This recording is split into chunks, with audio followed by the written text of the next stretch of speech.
Se você trabalha com arquitetura paisagística ou arquitetura de interiores, eu te faço uma pergunta. Você tem repertório? Repertório na área específica em que você atua? Por que que isso é importante? Vamos conversar um pouquinho sobre isso no vídeo agora a seguir. Mas antes disso eu tenho que te pedir uma coisa. Para você se inscrever no nosso canal, se você puder, acionar o sininho, dar o like, todas aquelas coisas, para quê? Para que mais pessoas possam ter esse conteúdo também. E te agradeço antecipadamente por isso.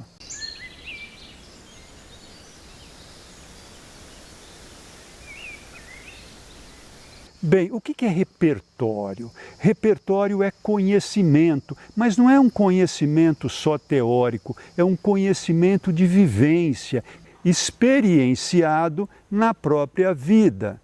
Ah, Budi, então todo mundo tem, porque a maioria que está assistindo esse vídeo são adultos. É verdade, mas para mim o repertório se faz de uma forma quando você racionaliza também essa experiência. Como assim? Por exemplo, se você faz interiores e você vê uma imagem de um ambiente ali, de uma sala de jantar e você gosta, se pergunte por que você está gostando. Analise, racionalize, é a cor, é a ambiência, você gosta porque aquele jeitão dessa foto te lembra uma coisa que você experienciou quando era criança e aquilo te traz memórias afetivas. Tenta aí vasculhar um pouco através da razão por que aquilo é bonito. Agora, é muito mais fácil você notar quando você tem aquele choque, putz, não gostei disso. Então é hora de você pegar, por exemplo, aquela foto e analisar por que você não está gostando daquilo? Por que você teve essa reação negativa? Seriam as cores fortes? Seriam ali o entulhamento de móveis que realmente não está deixando aquele espaço equilibrado? Então, é muito importante você começar a detectar, a racionalizar por que você gosta, por que você não gosta e quais alterações você faria para você gostar mais daquele lugar. Então fazer esse exercício vai ajudar muito a você organizar o seu repertório. Use também outras pessoas, amigos, parentes, e mostre imagens e pergunte se elas gostam ou se elas não gostam. E aí você tente também racionalizar, pensar, verificar por que aquilo tem coisas interessantes para uma pessoa e outras desinteressantes para outras. Isso vai fazer com que seu repertório cresça, com que seu repertório fique mais sólido. Mas para que eu preciso de repertório? Porque o repertório é que vai te dar aquela segurança, vai te dar aquele conforto de você poder pescar o que o seu cliente está querendo, para você explicar de uma forma mais contundente aquilo que você está propondo para o seu cliente. Porque não adianta você chegar lá e dizer, tem que ser assim, enfiar a goela abaixo do seu cliente. Aí realmente está tudo errado, o caminho é o oposto, o caminho é trabalhar junto, com muita flexibilidade. E essa flexibilidade vai ser também adquirida pelo repertório. Eu vou dar um exemplo que muitas vezes a gente age com preconceitos sem saber direito que são preconceitos.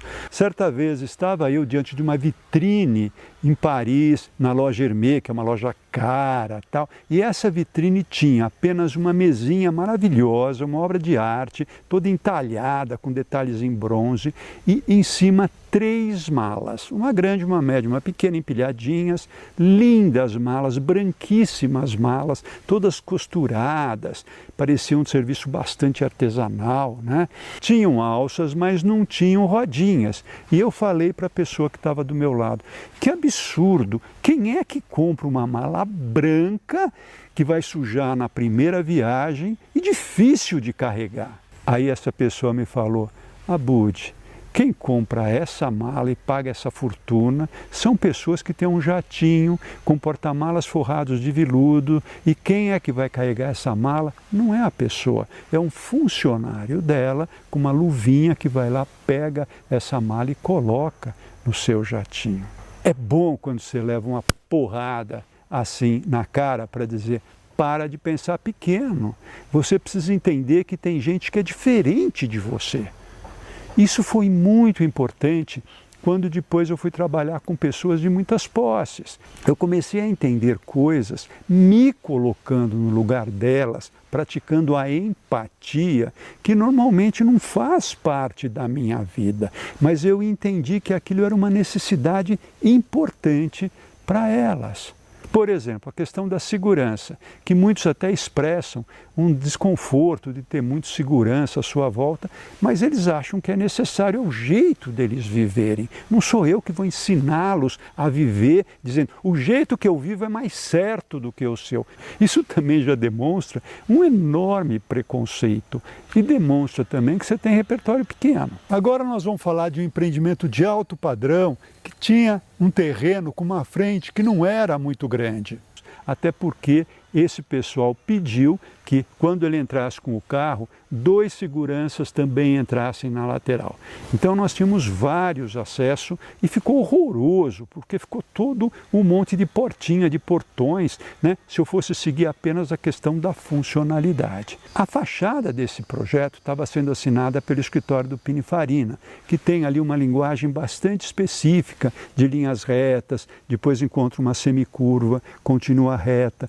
Tudo isso para expressar o que está no DNA deles, que é a velocidade, que veio do design dos carros, que eles fazem isso de forma maravilhosa. E aí, conversando com meu filho Felipe, ele desenhou essa entrada que vocês estão vendo aqui agora. Eu achei linda e o pessoal da Pininfarina adorou, porque estava dentro da linguagem deles. E aquele monte de portãozinho acabou sumindo quando se fez esse portal com esses frisos verticais, cujos portões se mimetizam. Então você não sabe direito onde começa um, onde começa o outro, realmente se aquilo é portão ou se é apenas um lambri que está fechando.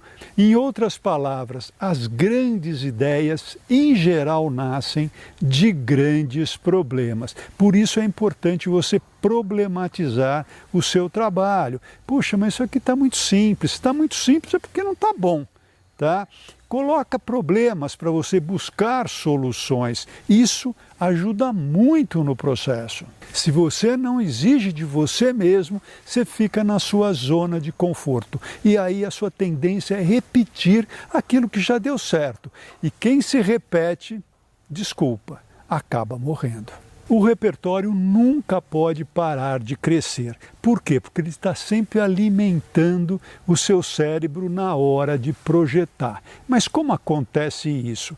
Vamos usar aquela ideia dos 2 lados do cérebro. O lado mais racional, que é aquele que você usa quando está falando, quando está escrevendo, quando está fazendo uma análise ali, uma crítica.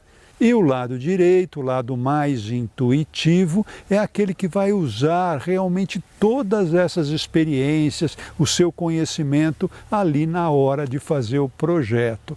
Mas como é que o cérebro faz isso? Eu também não tenho a mínima ideia, porque o corpo tem uma sabedoria. Por exemplo, agora eu estou piscando, eu nem estou notando a hora que eu estou piscando. Eu comi uma fruta agora há pouco. Eu não sei se ela já está no estômago, ou se já digeriu, se ela já está no intestino. Eu não sei se meu baço, meu fígado, meu rim estão trabalhando nesse momento ou estão descansando. Aliás, o corpo trabalha independentemente de você querer ou não, inclusive acordado ou dormindo. E nós precisamos utilizar essa sabedoria do corpo, deixar que ele faça o seu trabalho sem parar de ficar interferindo racionalmente, o que também não é muito bom. E o processo de criação sabe usar muito bem essa sabedoria do corpo. Agora, uma das formas de você crescer muito o seu repertório é tentando apagar os preconceitos e colocar no lugar os conceitos. Isso me ajudou muito, tanto quando eu fui fazer projeto para pessoas de mais posses, quando eu fui fazer projetos para pessoas mais humildes. Por exemplo, quando eu fui fazer o projeto do Singapura, que eram pessoas que tinham vindo da favela, tinham dificuldades inclusive de usar o apartamento, nunca tinham usado vasos sanitários, por isso tinha ali os assistentes sociais para ajudar nessa adaptação, mas eles estavam felicíssimos porque agora eles tinham um endereço. Olha que interessante, agora eles tinham um CEP, diferentemente dos outros amigos, dos outros parentes que não tinham isso. Então notem, essa questão do orgulho, que a gente chama de status, ela acontece em todas as classes sociais, só que obviamente com comparações diferentes. Então, enquanto uma pessoa mais humilde se contenta em ter ali um endereço, um CEP de correio, uma pessoa mais sofisticada vai querer ter ali um helicóptero, um jatinho, para poder se diferenciar ali das pessoas do seu relacionamento.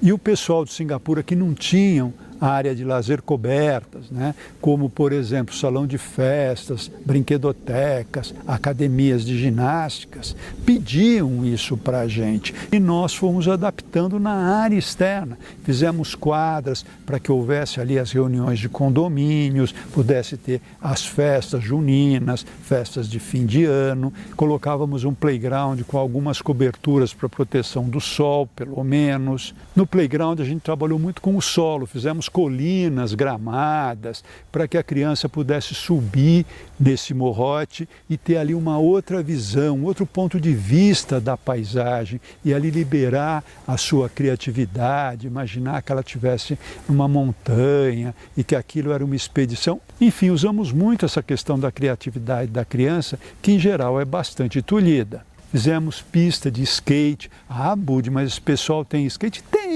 Tem, eles ganham dos patrões ou então eles compram. Todo mundo conhece, gente, o que é bom.